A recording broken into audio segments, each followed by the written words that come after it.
Today's episode is brought to you by Name Audio, the iconic British hi-fi brand.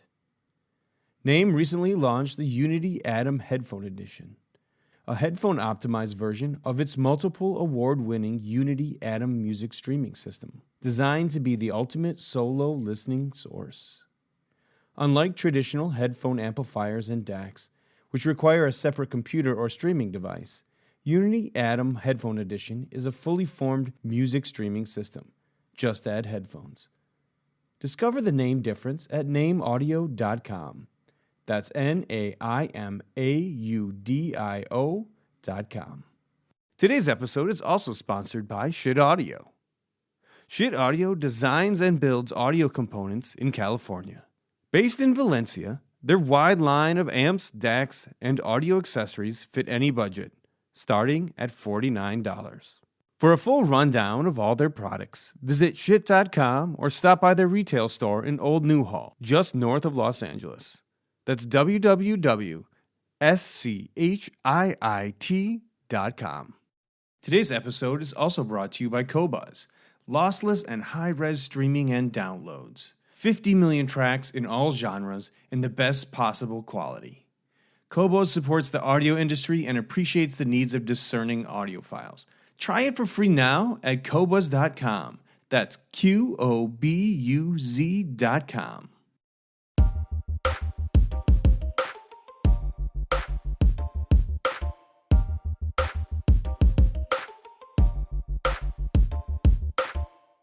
Hey everybody, thank you so much for joining us.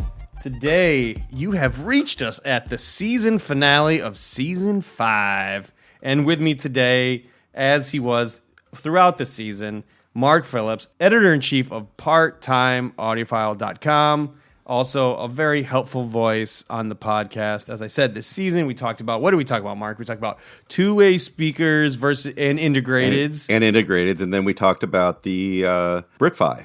So BritFi. That just appeared last time, yeah. Yeah, that's last. What is British Fi? What is British Fi? Both amazing episodes if you guys want to check them out. But today, the subject matter is what I think a lot of people look forward to. And this is the best of the season. So this is products of the season for the occasional podcast. And that exactly defined as what we're going to talk about. What's the greatest stuff that we've heard in the past 6 months? That's where we're at, folks. What's the greatest stuff we've had? And Marc, thankfully, is here. He has heard, I don't know, how many products would you say that you've listened to in the past 6 months? He's a review monster, folks. Well, I'm a review monster, and I'm right now I'm buried. I'm totally buried in all sorts of stuff. And I get this way, 2 or 3 times a year where it's just stuff keeps coming, and it's all different things. And I could think of, something in every category that we have. We just finished our first Summers Buyer Guide, and that was basically me looking at the last 6 months, all the reviews that have come in, and we're going at a really fast pace in terms of we're getting 2 reviews done every week pretty religiously. Yeah, wow. And so, we did 75 last year, and we thought that was incredible, but this year we're on pace maybe doing 100. So, and it's great because my guys are happy, all the writers are happy, they got great stuff coming in and out. So the last 6 months has been really active in terms of just hearing really good stuff for the first time. Yeah, that is, for those of you who aren't familiar, that is a breakneck pace for review status. There are major publishers that get out there and get involved, but for a site like ours, it is just an incredible amount of amazing content. So, yes, guys, go check that out on the site. There's going to be, if you go to the review section, there's something for everybody, and it keeps coming and coming. So, let's get on with the show here. I'm really excited to kind of get into this with you because I also want to tap your brain. I also want to know what it is, because we didn't really talk about this too much beforehand, so some of it will be a surprise to me. But let's start out with a lot of people's favorites, the big daddy of audiophilia. Is that a word, Marc? Audiophilia? Yes. Oh, well, I'll stick with it. I like it. Audiophilia. Audiophilia, I think, refers to the disease of being an audiophile. Audiophilia nervosa, they used to call it. But it's audiophilia kind of means the world of the audiophile show. So, yeah. Floor standing loudspeakers. they're the big granddaddies. They do the big sound.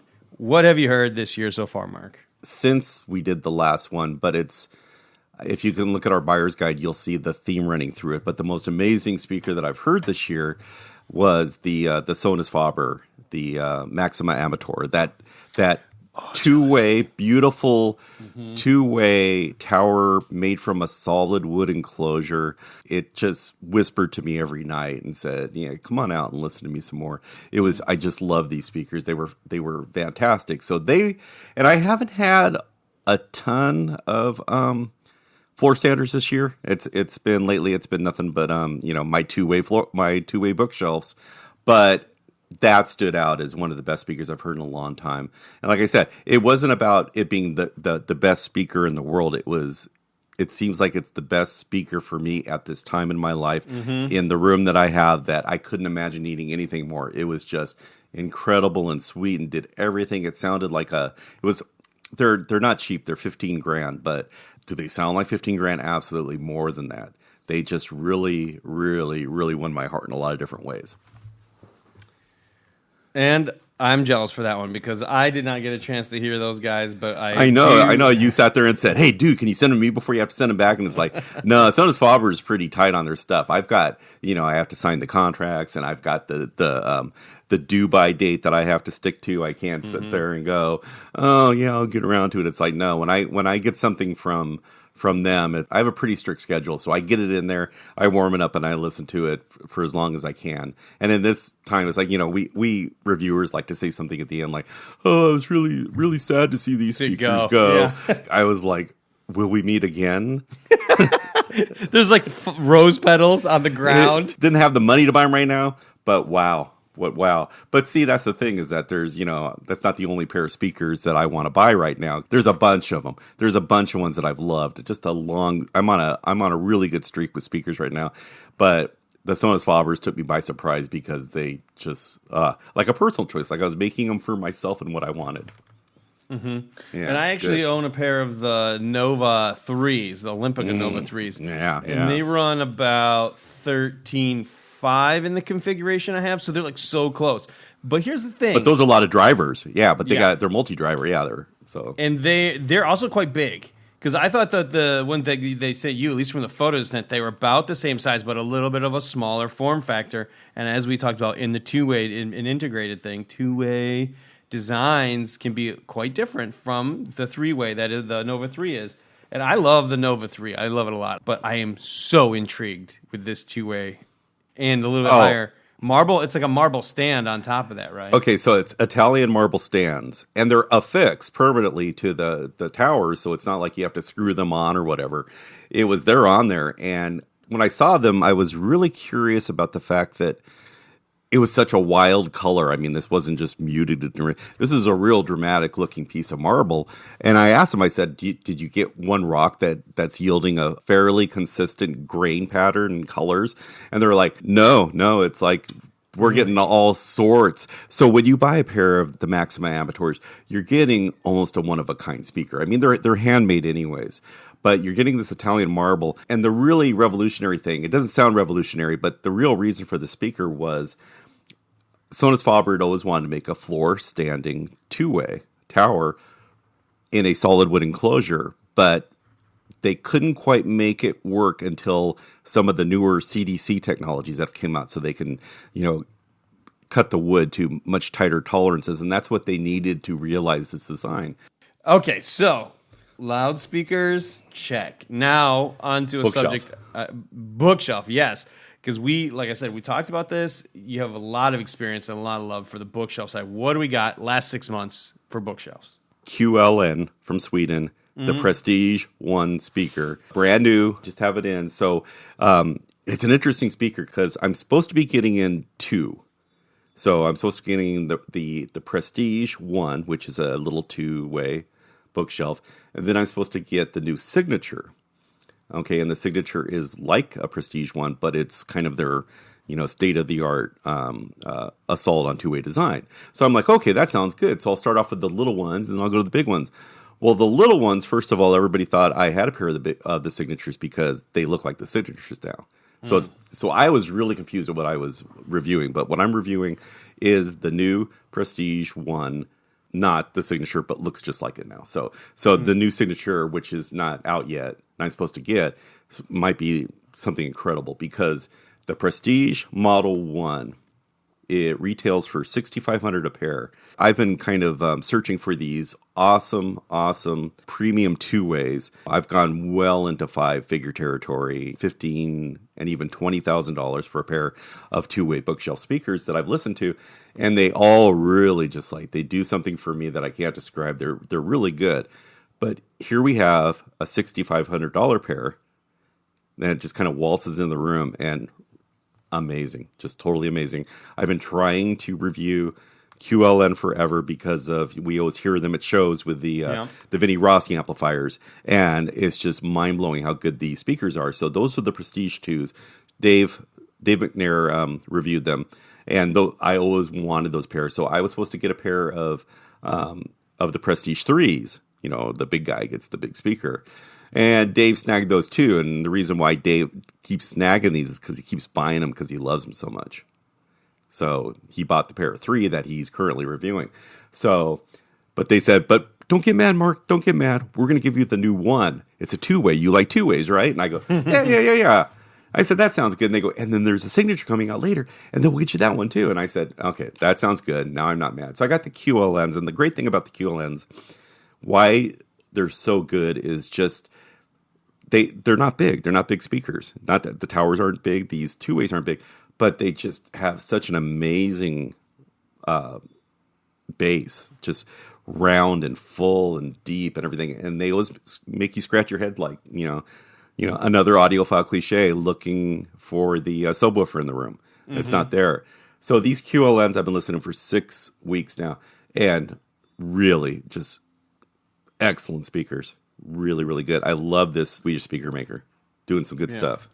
Yeah, I actually reviewed a pair of the Signature 3s, so that was the generation before these. And to me, it's about natural sound. And like you said, the bass contributes to the idea that it's a full speaker. It sounds like a floor standard. It's such a big sound from such a small place. And just the naturalness of the speaker and the sound stage and all that good stuff. But just like a different, I think, than a lot of the other kind of stuff you hear that's like really pushing the fidelity to a weird place. I feel like this is like a more natural representation of high fidelity in my mind. I agree. It's a warm speaker. Everything I seem to be listening to lately, I mean, things don't sound alike, but the two things the good stuff seems to have is that it's both warm and detailed at the same time, because you can have both. And for years, it was always like you were choosing between, I like more detail, I like more warmth. And now it's like it's got both. That's what we hear when we're listening to live music, is we're hearing beauty. The beauty and the warmth is still there, but we can hear a lot more spatial cues and that sort of thing. So the QLNs are like that. They're warm and they're open. They soundstage like crazy. If you can do them like in the Vinnie Rossi rooms, they do QLNs in a diagonal pattern in the room. And if you can pull that up, I've done it a few times. If you can pull it off, you will have the deepest soundstage. And that's always the thing with these QLNs is the soundstage is unbelievable. So, but I'm digging these ones a lot. Okay, so you right now, at least with me, Mark, you're shooting 100%. I love both those choices so far. All right. Now, I'm going to move to another category where I don't have as much experience, but I know you have a lot of experience. But I wanted to tell you guys, too, about my journey this year, because in the last 6 months, I've been listening to a lot of turntables. And I have settled upon, I will give you my recommendation for something. Now, it's not the cheapest guy out there, but it is what I consider to be high performance, high fidelity, absolutely, the MoFi Ultra Deck turntable. This guy, it comes from MoFi Electronics. They started making a turntable, and I kind of just fell in love with this thing just for reliability, the specs and everything. It doesn't have any errors. It doesn't have any faults from a technical perspective. And the sound was like really, really good to me. I was throwing it down against digital files next to it, and I was like, oh man, there's not a loss of real fidelity here at all. Because sometimes with less expensive turntables, you get kind of a less fidelity, less resolution at times. Usually it's resolution. I noticed it in Yeah. resolution that the better turntables, because they're more stable and they do better with controlling noise, that they just sound bigger and more solid and more deep. You know, you're not losing anything. You always feel like the cheaper turntables, you're missing things. Yeah. You know?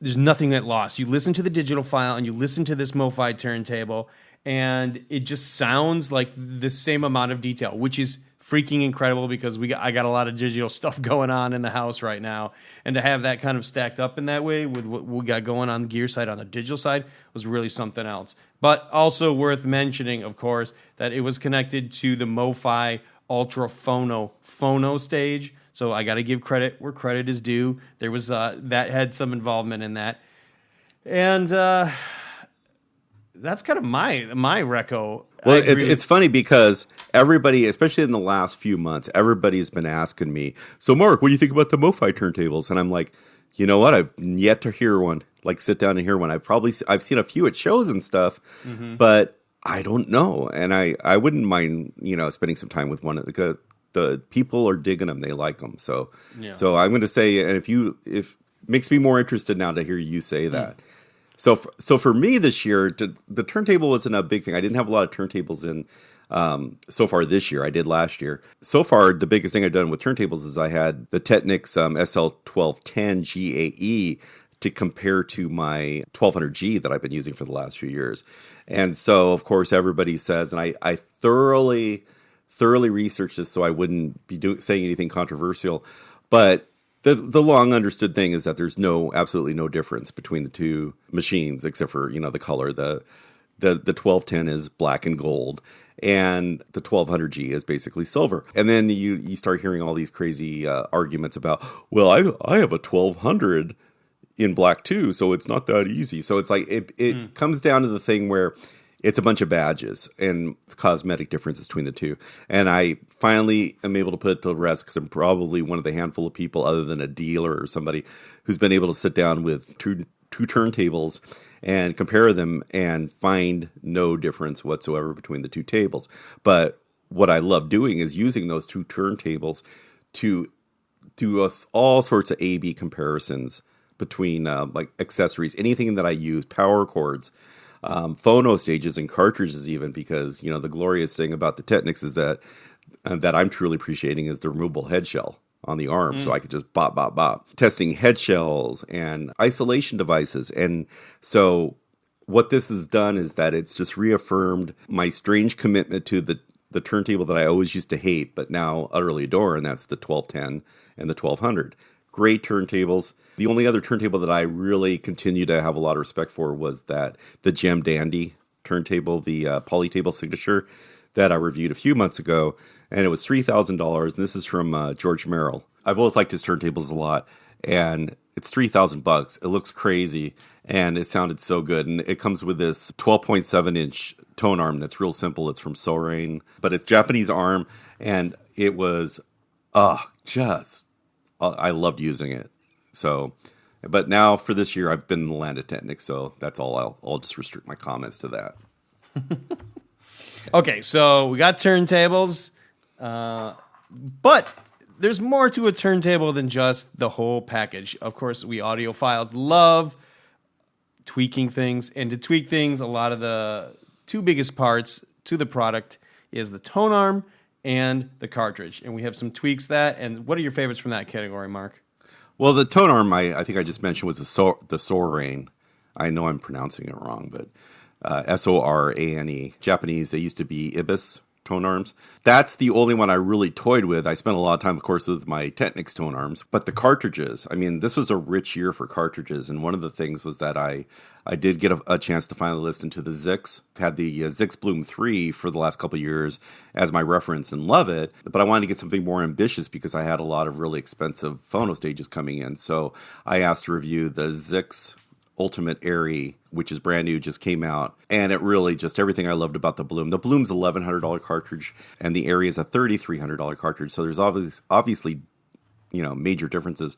But the Zix just sings to you. It's so musical and it's so balanced. And I was so in love with it and I was happy. And then I had a visitor in the form of the Alnick Audio Amber cartridge, it's more expensive. It's about $5,000. But this combined with I have it combined with a Phonostage from Alnick, which is the H5500. It's a tube Phonostage. And the combination of the cartridge and the Phonostage on my Technics is unbelievably beautiful. It's gorgeous. It's got the warmth and the beauty in it, but it's just there's just a sweetness that runs through the music that just makes you fall in love. And the interesting thing about the cartridge is where the Zix is very musical and balanced. The Amber cartridge is very, very detailed. Like it really gets you deep. And so, that's my recommendation so far. Both the Zix Ultimate Airy and the Alnick Amber MC. Grover just reviewed that $23,000 Alnick preamp. So when I got the Phonostage and I got the cartridge, I thought I was getting some super duper expensive stuff, and I put it in and it sounded like super duper expensive stuff. It's really good, but the Phonostage is $4,500 and the cartridge is $5,000. Just the combination on the Technics is really, really special. Yeah, and for the folks at home, the Zix is spelled XYZ. Am I correct in that? ZYX. Oh, ZYX. It's and I always called it for years. I called it ZYX, but the only reason I kind of turned into a ZYX man was because of our two resident analog gurus, which is Richard Mack and Panagiotis Katavitas. And I asked them point blank in Munich a couple years ago. I said, "So, what's your favorite cartridge?" Both of them separate occasions told me, "Oh, Zix." And I thought, Zix? What? And then I go, oh, ZYX is pronounced Zix. So there you go. But I love the Zix. But this Alnick Audio, and it's Korean. It's not Japanese or Chinese. It's Korean, and this stuff. The guy behind the Alnick Audio gear is just one of these real original thinkers when it comes to audio design. And there's a lot of really interesting approaches to the way he does things, and we're going to pay a little bit more attention to them in the future because my socks are knocked off by these two products together. How about Phonostages? Did you get a chance to listen to some Phonostages this year? So Phonostages, I am buried in Phonostages, and I'm buried in Phonostages, and it all happened by accident because I kind of arranged for a bunch of Phonostages, and because of COVID, you never know when somebody's actually going to send something to you, and so they all arrived at once. So I have a series of very expensive, incredible Phonostages. That's one of the reasons I kind of pumped up the cartridges a little bit so I'd have more fun with it. And so I have the Brinkmann Edison, the Mark II version in, the Alnick that I mentioned, the H5500. And then I got in some Roland gear, and I got the new Capri S2 phono card, which is the HB card that was also in the Continuum integrated amplifier that I reviewed just a few months ago too. And it's a great internal one. The one that's actually blowing me away right now, it just kind of snuck in there, was from Luminous Audio, and it's the Arion Mark II. And the first Arion, it never really come up on my radar. I found an old article, I think Scott did it, where he loved it. Fremer reviewed the Mark I version and was really, really, really complimentary toward it. And I didn't know what it was until I got it and plugged it in. And the first thing I thought I was supposed to be getting a preamp, and this is another phono stage.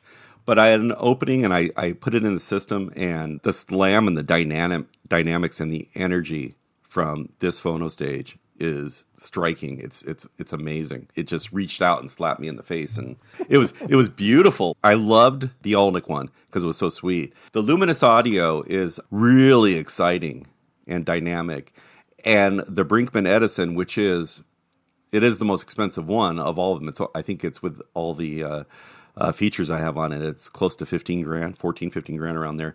But this thing is just telling you everything you need to know that's in the grooves. So they're very, all of these phono stages are really exciting. And it seems to be, for me at least, it's the year of phono stages because they just keep rolling in there. All of them are really different, and all of them have really strong reasons why you should listen to them. Depending, it's all your taste, but it's different. Yeah. So now we're moving down the line. Now we do have amps, right? So amps. Pre's, powers, integrateds. What do you got for us? What was your favorite? Okay, so I'm going to tell you right now, and we'll start off with power amp. So the power amp I have in the system right now, it just completely took me by surprise. And what it is it's Jeff Rowland Design Group, and it's the Model 125. And so this all came back to me reviewing their integrated amplifier, the Continuum, which had 400 watts per channel. And I think I made a joke toward the end of that review. I don't need 400 watts per channel because it was, at that time, was the most powerful amp I had had in the system. So I said, I don't need 400 watts. I'd probably just be fine with like 100 watts or so. And so me just saying that, Lucian Pichette from Roland says, well, we have a little 125 watt per channel amplifier. And I go, and then they have the new Capri S2 preamplifier that they wanted me to review. They said, we could send you that with the preamp. And I said, oh yeah, sure. So I'll have this nice basic 125 watt per channel Roland power amp. And I said, oh, that sounds great. I get a shipment, and I'm not sure what it is, but I see the Roland and I go, oh, it must be partial because it was 2 real small boxes. And I go, oh, what is that, the power supplies or something? Or I don't know what it was. I said, well, it can't be the amp and the preamp, these 2 little boxes. And that I picked up with one hand. And guess what? The Roland Model 125 weighs 7.8 pounds. It's 125 watts per channel. They're both the same size. They're both like 2 thick paperback books pushed together. That's how big they are. They're tiny. And you would never know it listening to it. Just this big, surprising sound. And the interesting thing about the amplifier, the power amplifier, is that it's $2,950. So you look at it and you go, that's $2,950, and then you go, I can get a Roland 125 watt per channel power amplifier for $2,950. So your brain's gonna kind of fight there a little bit, and then ultimately wins out because it's a really good amplifier. Very cool. And so far, the Capri, I'm going to say in terms of preamp, the Capri is also good because it's tiny. It has a ton of features. It has a phono stage that's really good already built into it. And so that's what I'm having fun with right now. Now, I know you're a long-standing analog guy, but you've recently really been dipping your toe into the digital side of things. Do you have a favorite DAC experience from this last 6 months you want to share? Well, I've just completed my first DAC review, and as you know, I'm actually was writing on it today, working on it earlier. It's my first DAC review, not because I don't have experience with DACs. It's just that I always have DACs that are like built into something else. I don't have a lot, haven't played with a lot of standalone DACs, haven't been able to kind of sit down with them and find out what they do and what I could expect from them. So this is the first time I really sat down with a standalone DAC and reviewed it from beginning to end, and it's the one from Marathon. It's Swiss.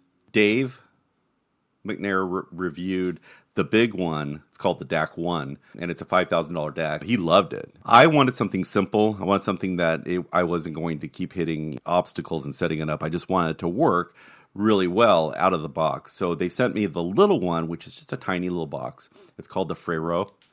It's a friend, it's F-R-E-R-O-T. Just want something simple, put it in. It's, was it $13.99, tiny, and just plugs in, it works, everything's great, and it's exactly what it was. So it was one of the first standalone DACs I've had in my system where I said, yeah, I'm not noticing weird things. I'm actually really, really enjoying the sound. So anyway, so then there's a brand new power supply for it, equally small. These are dinky little, again, real small items. The power supply was just transformative in terms of lifting this to a whole nother level. So the power supply is another $900. So it winds up being a $2,200 DAC, which is, you start getting into competition there. But I'll tell you, with the power supply alone, took the performance and the sound of the DAC from, oh, I can live with this, to this is now a compelling option for me as a source. So really, really thrilled with it. And then at the same time, and I was able to use it with and play around with the Inuos Zen Mini music server, and it also had an outboard power supply, an LPSU. And so I've got my systems now like all these tiny little boxes, and it's kind of funny to look at it. Instead of, I went from, the big Rotel at 600 watts per channel and 100-pound integrate that I barely got into my house, versus all these tiny little boxes that sound really good. And so the Inuos, which I finished reviewing, is enough for me to consider for the first time of getting rid of all my CDs and just burning them. I just have so many CDs now. They've exploded. They've tripled in size in the last 3 years. I want to be able to say, I don't want my house to be covered in CD racks. Yeah. Especially if I'm a vinyl guy, you know what I mean? So between the two of them, those two products, 4 boxes, 2 products, is enough of a reason for me to consider, making the last step into the digital world. Do you have anything in the realm of personal audio? Did you listen to any good or unique headphones this year? Amplifiers? Anything like? One of my favorite integrateds that I've had recently was I just reviewed the AVM Ovation, which is from Germany, and it has a dedicated pure Class A headphone amplifier in it. That sounded really, really nice, like way above the front panel, and there's a headphone jack, and you don't know what's on the other side of it. This is a quality headphone jack, and that's close. I agree. I heard the same thing in the DCS bar talk, where it's like they wanted $2,000 for that accessory, right? For the privilege of the jack in there. But I say what? I put it up against a $2,000 amp, and I thought it sounded pretty darn good. Yeah. It's expensive, but it was one of those things where it's like, if you got the money, you could just put it next to your bed, and it'd be a kick butt listening system right next to your bed. Granted, it's like $15,000, $17,000 now, but yeah, the amp was amazing. I've heard it. I've heard it on numbers. It's the ultimate listening station for me. That and there's the concert fidelity one is also kind of amazing. Very cool. Well, Marc, thank you so much for your delightful insights. Pleasure. And now we're going to move on to a very special bonus at the end of this episode where one of my other co-hosts, Bryan Beasley, and I share one of our stories from working with Wolfgang Van Halen. We got a chance to go to the Van Halen recording studio, and we just kind of share our experience from that. So stick around for that. Did you tell his mom I've been in love with her for like 35 years? She didn't show up. She was supposed to, actually. She didn't. So, you were supposed to get back to me. You were supposed to tell her how much when I was a teenager and she was a teenager and all that stuff. But not this time. Next time. I'll make sure. Okay. Make sure. Card. Yeah.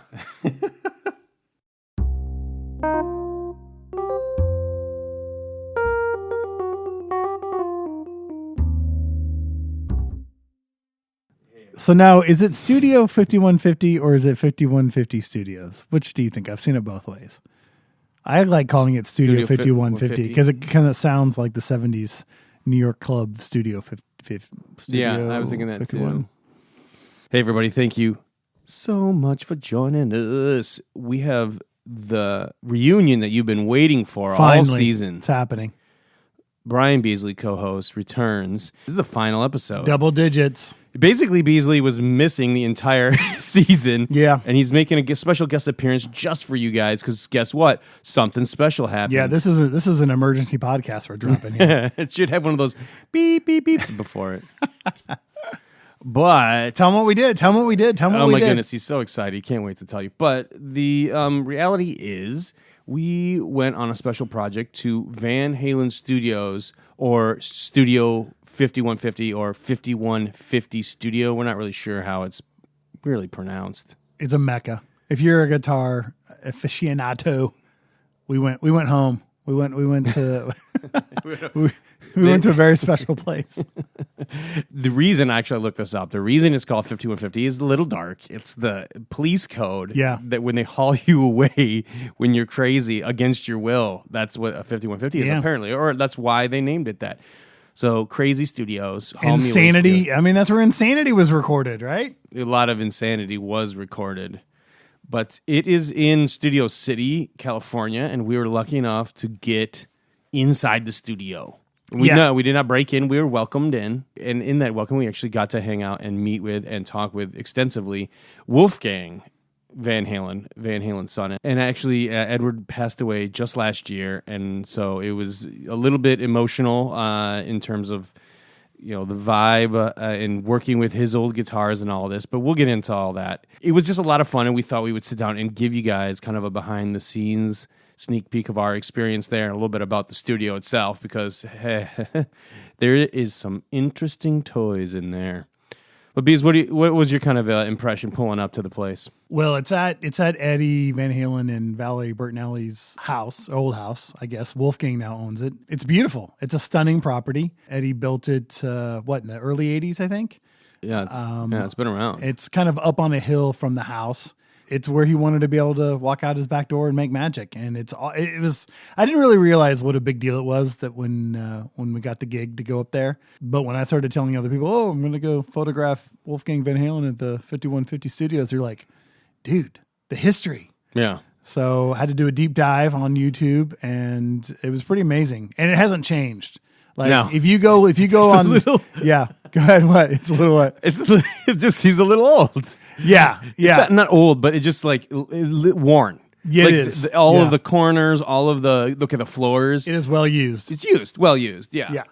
And Wolfgang wants to keep it that way. When we went up there and we're setting up our equipment, we did a photo shoot up there. We got hired to do some publicity stills. Wolfgang's got a new album coming out, Mammoth. New album coming out. WVH, and be out in June.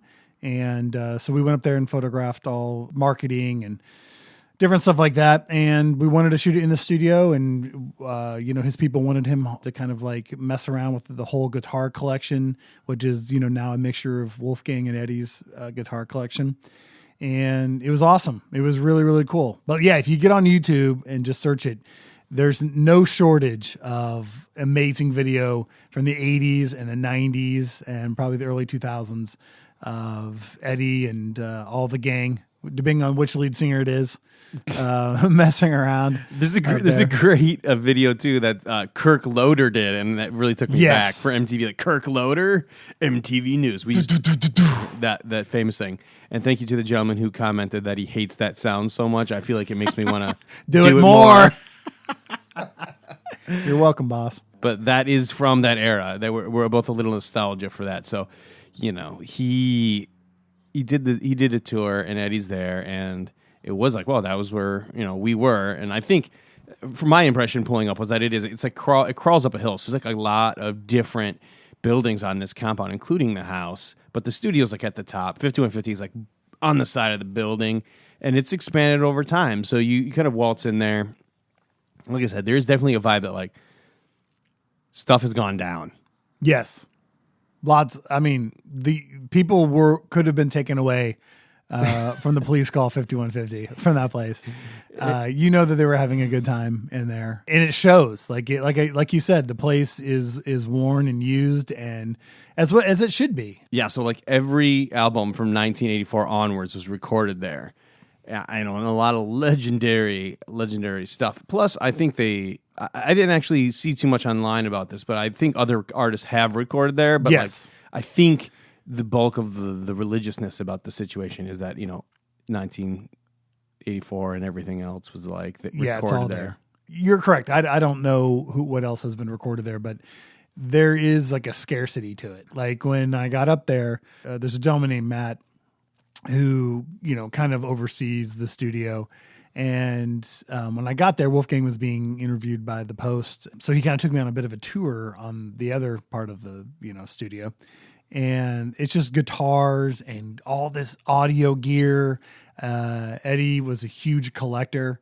And I'm looking at all these guitars on the walls. I was like, wow, I bet when people come in here, they really kind of lose it. And Matt goes, oh, people aren't allowed in here. I was like, oh. Like, this really is kind of a special except for Matt thing. Loder. Matt Loder's the other one, 1996, I think. But yeah, I mean, it is kind of sacred ground, and it was like his sanctuary, right? Like it was where he would go and Eddie would write all the music. I did see a video where the room that he did write most of the music. Guess which one? The bathroom. Oh, that's right. That's right. That's right. He had a reel-to-reel in there, right? Then he said that he was like recording in there. And I didn't think of it at the time, but I was in there. I was like, man, I should have like been more aware. Great songs were written. Jump was written right here. Yeah, he did say that Jump was written in this tiny little bathroom. Yeah.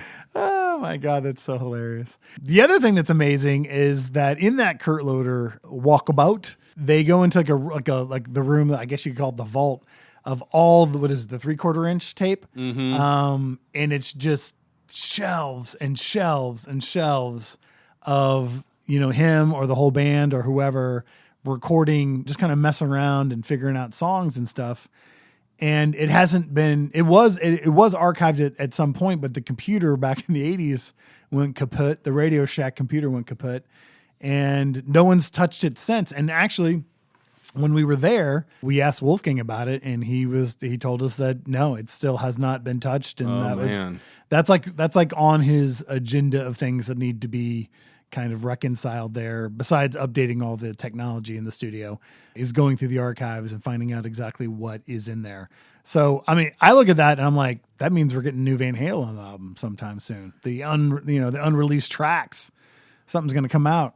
There was a lot. It was a wall of real. No, it was walls. Because you'd walk in and you would see this gigantic wall in front of you it was 10 feet tall from foot to ceiling. And then you turn around and there was walls behind you that were full of tape. Definitely going to be, I would think that there's some real Van Halen jewels hiding in there somewhere. Well, he was just saying like that the early takes, half takes, other impressions, writing is in there. And like, he's like, yeah, I pulled out tape and it was jump, like it's like, there's a lot of nuggets to go through. And I mean, he was saying it'd be a dream job, but I'm like, I don't know, man, that's a lot of time. I think it would be a dream job for somebody, but they'd have to know. The problem is that even in that Kurt Loder interview with Eddie, he says that he's the only one that can do it. Of course, he's not with us anymore because there's going to be a lot of stuff that just like, we don't, it won't have a title or it won't have, I'm saying it won't be, I don't know if any of it's labeled. So I actually thought that was kind of exciting because there's some unkept Van Halen secrets out there that,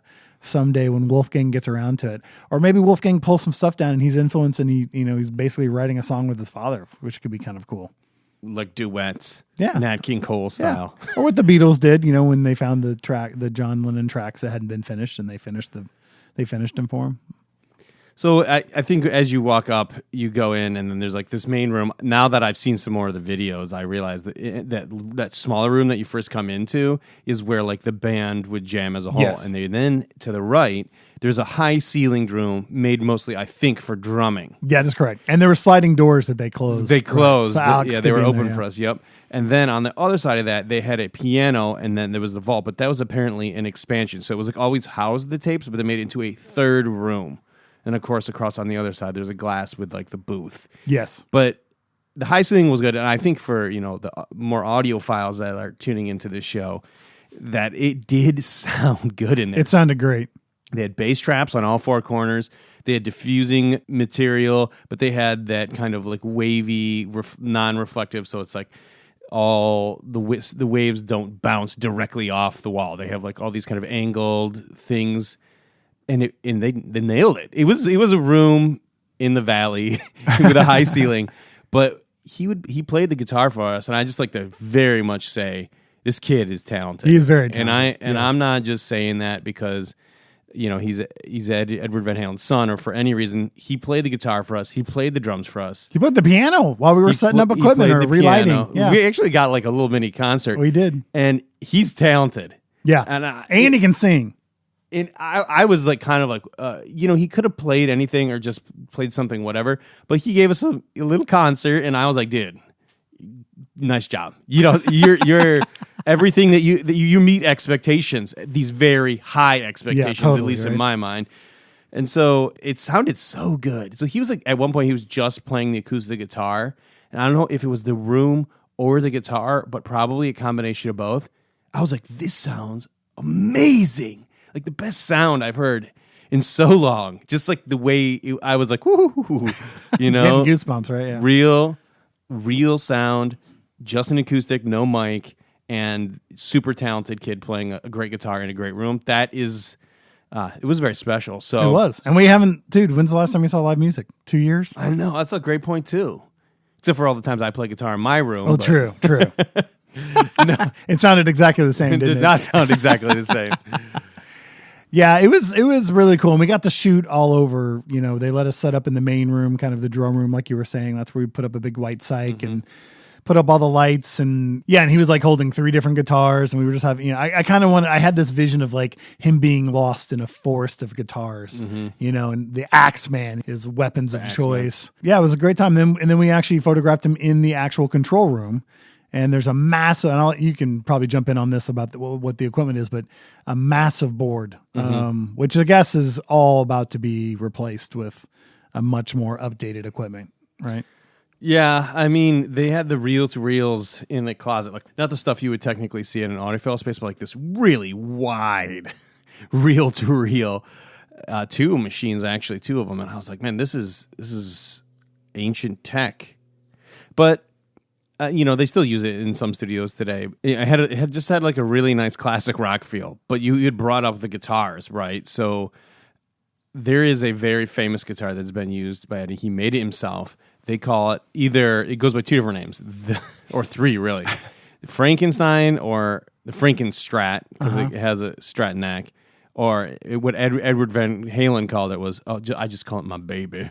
But he made it, and he put a bunch of parts together. That's why it's the classic red with the white stripes, right? Well, it started out black with white stripes for some of the first album, and then he painted it with Schwinn bicycle paint. Of course. Made it red, and now you see the more iconic like strap on red with the striping that's like more kind of chaotic. So we go in there, and I'm aware of this guitar. I'm aware of its existence. And I'm kind of just keeping an eye out for it in the rack, looking at all the racks, like, where is it? And then I see one that looks like it, but I'm like, I wonder if he has a couple copies, because I think there was a reissue at one time. So you can like buy this guitar as a reissue. I know you can, because I've been inundated with new Instagram followers, and they all have it. So. Oh, really? Oh, yeah, 100%. So they have, I thought he had, obviously, I knew he probably had a couple of them. There's no way he has just one. But I see it in the rack, and I look down at it, and I'm like, this thing looks like a piece of garbage. It was well used. I was like, I don't know. The electronics in the middle were like all just exposed and gnarled, and it was the thing that was really cool though was the headstock was like deeply worn. Yeah. And so, anyways, I'm like, I don't, that can't be it. And we keep going, and then after we left, we came back. I did a bunch of research. That was like it. That was it. This is the guitar that everybody talks about. That he's had things, and it's just sitting in the rack there. Just sitting there. He did not pull it out for any part. No, of the he shoot. didn't. He didn't want to photograph with it. Yeah, you're right. When you were talking about that acoustic guitar, that's Wolfgang's. Like he writes all his music on it. I think that was the guitar he used to kind of like write all his music. Right. Like I feel like that was the connection, and so I don't think Wolfgang was comfortable holding that guitar. And later in his career, he did partner with PV, I believe, and had that other one with the kill, and there's a kill switch on it, like a big red button. Yep. So there are other guitars in the mix. But that's here. the early one. That's the early one. That's the one I think that has his the baby, most fame. as he said. Yeah. And he did make it. He like put the thing together, the neck. He kind of Frankensteined it together and put the pick guard on himself. But the really funny thing is that that busted pickup in the middle and all that, it was exposed, whatever. He was saying that's not even connected. He just uses the bridge pickup with a humbucker, and then all the rest isn't even hooked up. Yeah, he talks about that in that Kurt Loder interview. He goes, it just looked cool. Like, what do we know? It does look cool. It looks cool. It can, obviously, I always wondered, like, man, how does it play? Because I didn't have the courage to say no, we weren't going to touch it. We're just going to look at it. Touchies, yeah. Took a few pictures from afar. But you had to be pretty impressed with the guitar collection in there, right, Brian? Yeah. I mean, it was pretty amazing. They're all on the walls. They're all hung up. There's a lot of 5150 stickers on a lot of stuff. He also did you notice the Velcro with all the picks? I guess that was like a thing too. Like there was Velcro on the side, and it was laced with a bunch of picks so that he could easily, grab his pick. Yeah, it was awesome. The whole thing was awesome. And I think Wolfgang has first of all, he's just an amazing kid. Like we talked about what he is as a musician and a singer, but he also, he's the only child of Eddie and Valerie Bertinelli, and they raised him right. Like that guy could be a total douchebag. Yeah, and he's nice. He's a total sweetheart. And if you've ever seen interviews with him, he's very well spoken for a 30-year-old. He just turned 30. Dude, he loved his dad, man. They were like super close. The first track they released off the album is called Distance, and it's all about him dealing with his father's death. Just a really great kid. And he understands the importance of that studio and what that studio meant to his dad. And he has money. He could have recorded his album anywhere he wanted to, but he went home and he records all the instruments on his album. It's all him. He took the pandemic, the quiet time, and he went and he wrote a whole album and recorded it all by his lonesome up there. And it's awesome. And I think, I really think the kid has a really bright future, and I'm really excited for the album to be released. Yeah, if you want to get more like a more updated visual to it, aside from those other YouTube videos, you can check out his second video. So the first one is this tribute to his father. The second one, they filmed at this location. That's right. Where he plays all the instruments, but he also plays all the characters in the video. He plays like a full band of himself. Yeah, and one of them's like late. He's like, the drummer's late. Yeah, always the drummer. But he also plays the engineers. I will say this: it's the perfect COVID music video. Yeah. Because it's probably one camera guy and he plays all the parts, and it's at his house. Yeah. I was like, the perfect COVID music video. You nailed it, bro. So overall, I think is just kind of a very interesting experience to be that close to a lot of history, a lot of like iconic stuff that happened, and then to see a legacy played out in front of us. A passing of the torch, honestly. You know, the Van Halen name taking moving into the new century with their son. We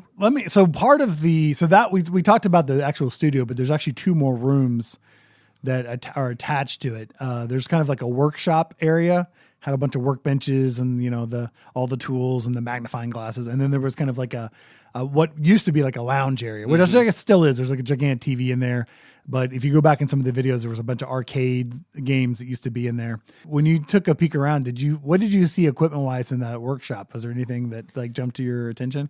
Well, I mean, it was like a guitar workbench, and then if you look at the fridge, did you get a look at the fridge? Yeah. Because there's like his brother was an ordained minister, and so they had the certificate sitting up there. That's right, they did, didn't they? So if you're familiar with like Amsterdam in this area, Van Halen is Dutch. So he had the little saying on there, "You're not much if you're not Dutch," which I thought was kind of funny. But yeah, so he has like everywhere there was just like history on the walls. You're and right, this kind of totally. thing. And probably a lot of nicotine and cigarette smoke. Oh boy, it didn't really smell though. No, it didn't. They Febrezed it good, but I mean, in every single video, and almost, I had to do a lot of research on just photography because we wanted to, we wanted to kind of pay homage to his dad too. So I was looking at all the photos of Eddie there. He's always got a cigarette in his hand, always. Yeah. Sammy Hagar, cigarette. Alex Van Halen, cigarette. I'm sure David Lee Roth, I haven't seen any videos of him in there, but I'm sure he had a cigarette in his hand. But yeah, it didn't smell like smoke, but you would think it would. I mean, it's possible they weren't allowed to smoke in there because it can damage the equipment. I think that is a rule of thumb, but he owned the place, right? Yeah. He owned the place, so he could have done we haven't talked about talking about owning the place. Did you get the whole scoop on how he built it and how it wasn't zoned and he wasn't allowed to build it up there? The whole story is that he's in Sherman Oaks, and to build something like that, you have to get permits, and it's got to be zoned. And of course, neighbors usually don't like when you're building a recording studio in your backyard because they're going to hear it, and that means late nights with wild people. So he told the city he was building a racquetball court. And when the inspector came out, they were looking at all the cinder blocks. And he's like, "Man, like the walls are so thick in this racquetball court." It's like, he's like, "Well, I play late at night and I just don't want to wake up my neighbors with all my racquetballing." And of course, word eventually got out that he had a studio up there. Eventually it was grandfathered in. And I think there was like laws that were passed. Like there's like a Van Halen ordinance and that kind of crap that he had to back and that kind of stuff. But eventually it's all legal now. Cause I think when they were talking about when they extended it and added some of those extra rooms, it was already, at that point, it was a known thing and registered properly. That's even more part of the lore, right? Like it wasn't even supposed to be erected. Had to grease some wheels of government. It helps to be one of the most famous rock stars ever, I think. Yes. You can help grease the wheels. Matter of fact, I saw something that the city is going to I think they're putting a plaque up somewhere next Pasadena, to I think, has got something going on. Yeah, too. because it's one of the first places I guess Van Halen played a lot. So they're going to put a plaque up there. Oh, one other thing about the studio that I read, which I thought was interesting, is that there is apparently an AM station antenna close by. That's right. That was like blasting heavy signal out, and it was getting picked up through like the pickups and all this stuff. Well, you know what it is? It's the big tower up by the Hollywood sign. because they're just down Mulholland. Oh my goodness! And so they built in a mesh wire, Faraday cage around the entire studio to help keep out these signals. So it's like the studio itself is a Faraday cage. It's crazy, right? Yeah. And that's something they did afterwards. They didn't notice that until... So they probably were like, what in the hell? Because you don't want that stuff inside your recording. We're getting some strange AM feedback here. That would drive someone nuts, man. So overall, the whole thing was a great experience. It was also very refreshing. When we were in there, remember there was a moment when we were shooting him on the drums, and there was like a random photo behind him, and I was like, hey, ask him if we can take that down. And he's like, yeah, let's, someone put that there. We're going to leave it there. Someone's, like the floor, we were like, hey, can we put our light stands here? He's like, look, they're all scratched up, man. The history of the music is in the building, and I'm not going to refurbish any of that. Technology, yes, we'll add what we need to add to update it for the music process and the engineering process. But other than that, this baby is staying exactly the way it is. Like I said, it was a peek behind the curtain a little bit, I think. As you mentioned earlier, not a lot of people got to go there. I thought it was important that we kind of came on and told you a little bit about our perspective, considering everything that's happened. It's the middle of a pandemic, and it just kind of is one of those situations where there's a history there for a lot of people. A lot of people loved his music. He wrote a lot of good songs. It was like intrinsically intertwined into this building. I'm not saying there's like some spooky dooky kind of stuff going on, but maybe rock and roll hauntings. But it was just with the visuals, with the guitars, with everything that's going on in this well-worn space. You could tell something had happened, and it was something great.